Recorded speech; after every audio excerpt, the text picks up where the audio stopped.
सन 1956 के आसपास की घटना है। एक तहसीलदार थे।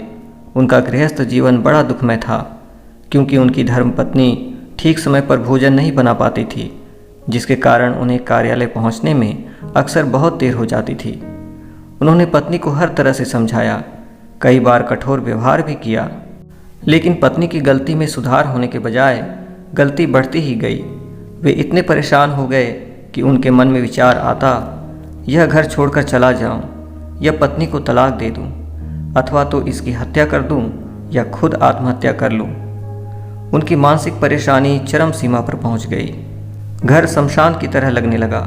नींद आनी बंद हो गई। शारीरिक रोग सताने लगे। प्रभु कृपा से एक बार भी किसी संत के पास गए। भरे हृदय और बहते आंसुओं से उन्होंने अपनी इस पारिवारिक समस्या को संत श्री के सामने रखा। संत करुणा बरसाते हुए हंसकर बोले, यह तो कोई समस्या ही नहीं है, अभी हल कर देते हैं। कल जब तुम्हारी पत्नी यदि समय पर भोजन न बनाए तो तुम सुबह चुपचाप भूखे पेट ही कार्यालय चले जाना। सावधान, न वाणी से, न आँखों से, न हाथों से, न पैरों से और न व्यवहार से कुछ बोलना। मन व हृदय से भी कुछ मत बोलना। चुपचाप चले जाना। भूख लगे तो कार्यालय में ही कुछ खा लेना। 3-4 दिन तक ऐसे ही करना। तहसीलदार ने पूछा, महाराज, वाणी से नहीं बोलूँगा, लेकिन आँख, हाथ, पैर, व्यवहार, हृदय व मन से न बोलने का क्या अर्थ है?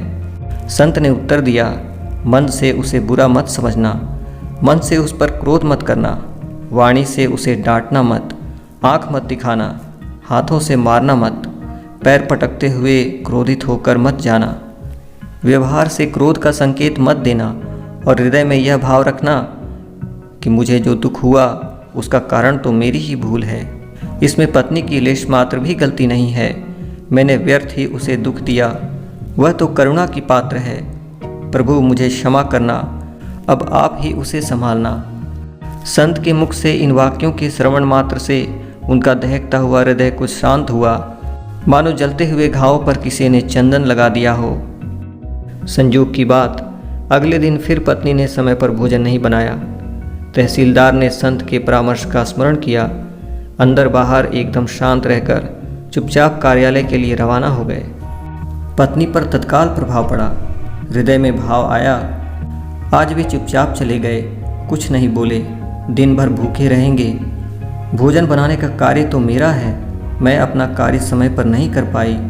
मैं कैसी पत्नी हूँ, मैंने कितनी बार यह भूल की। पत्नी को भूल का एहसास हुआ। पश्चाताप के आंसू बहने लगे।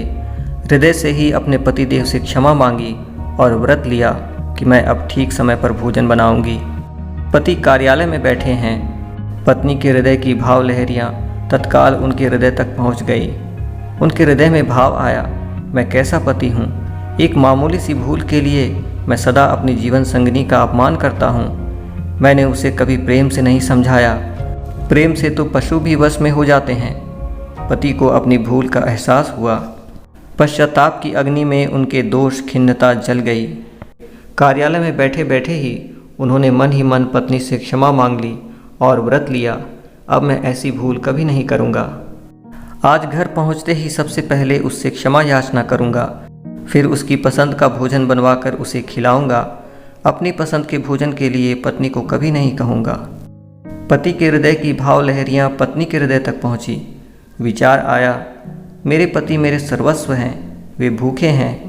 आज उनके आते ही मैं उनके चरणों में गिरकर क्षमा मांगूंगी। उनके लिए भोजन बनाकर तैयार रखूंगी। उन्हें प्रेम से भोजन कराऊंगी।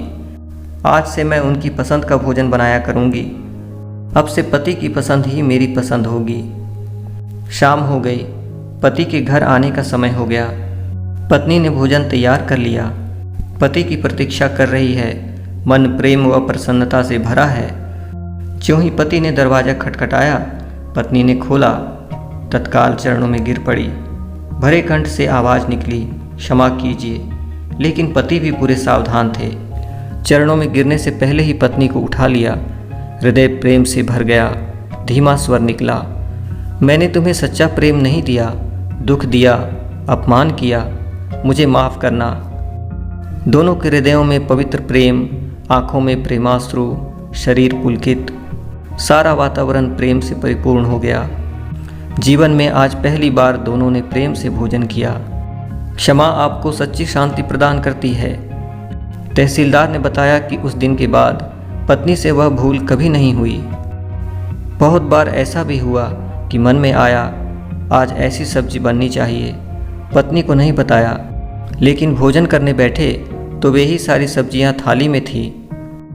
पत्नी को पति के हृदय के भावों का बिना बताए पता चल जाता। यह है सच्ची क्षमा का विलक्षण सुपरिणाम।